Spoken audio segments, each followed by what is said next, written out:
प्यारा ॿारो अॼु असां 3 क्लास जे NMT में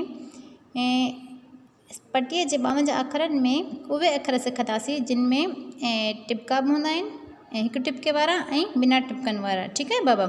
अचो जीअं ॾिसो अलिफ़ खां वठी इहे याकूत ताईं असां पढ़ी चुका आहियूं।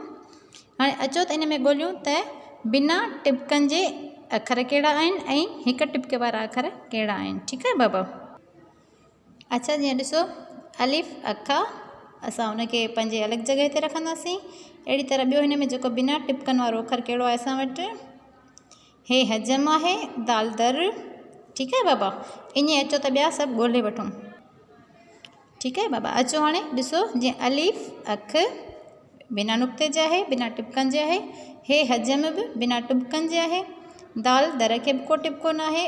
रे रेल सीन सीटी स्वाद सूफ़ तोए तोतो ऐं ऐनक काफ़ कलम काफ़ कुतो खे खट हे हरणी लाम लकुण वाव वाढो मीमस ऐं हमज़ा।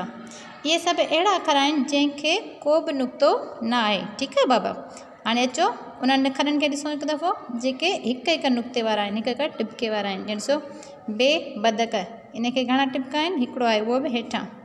जीम जुती या जीम जहाज़ इनखे बि हिकिड़ो ई टिपको आहे उहो बि हेठां। जे झिरकीअ खे बि हिकिड़ो ई टिपको आहे हेठां। खे खचर खे हिकु टिपको आहे। डे डेल खे बि हिकु ई टिपको आहे। ज़ाल ज़रे खे हिकु टिपको मथां। ज़े ज़ंजीर खे हिकु टिपको मथां। ज़्वाद ज़ईफ़ खे हिकु टिपको मथां। ज़ोए ज़ालिम खे हिकु टिपको मथां।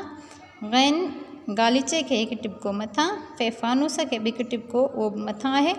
ऐं नून नथ खे बि हिकु ई टिपको आहे उहो बि मथां। ठीकु आहे बाबा। हाणे असांखे इहो ई यादि रखिणो त हिननि खे घणा टिपका आहिनि ऐं हेठां टिपको अथसि या मथां। अहिड़ी तरह तव्हां मूंखे 2 टिपकनि वारा सभु अखर लिखी मोकिलींदा व्हाट्सएप ते। ठीकु आहे बाबा। ॾिसो हाणे मां उहो ब्लॉक ठाहियो आहे। तव्हां ईअं 3 ब्लॉक ठाहींदो। हिकु बिना टिपकनि वारो ॿियो हिकु टिपके वारो टियों 2 टिपकनि वारो। ठीकु आहे बाबा।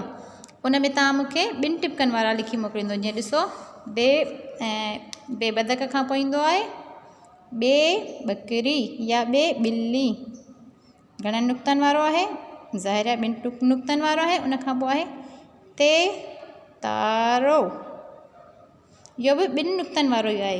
हाणे तव्हां ईअं मूंखे सभई 2 नुक़्तनि वारा अखर अलॻि सां लिखी मोकिलींदा व्हाट्सएप ते होमवर्क जे ज़रिए। ठीकु आहे बाबा। अल्लाह हाफ़िज़।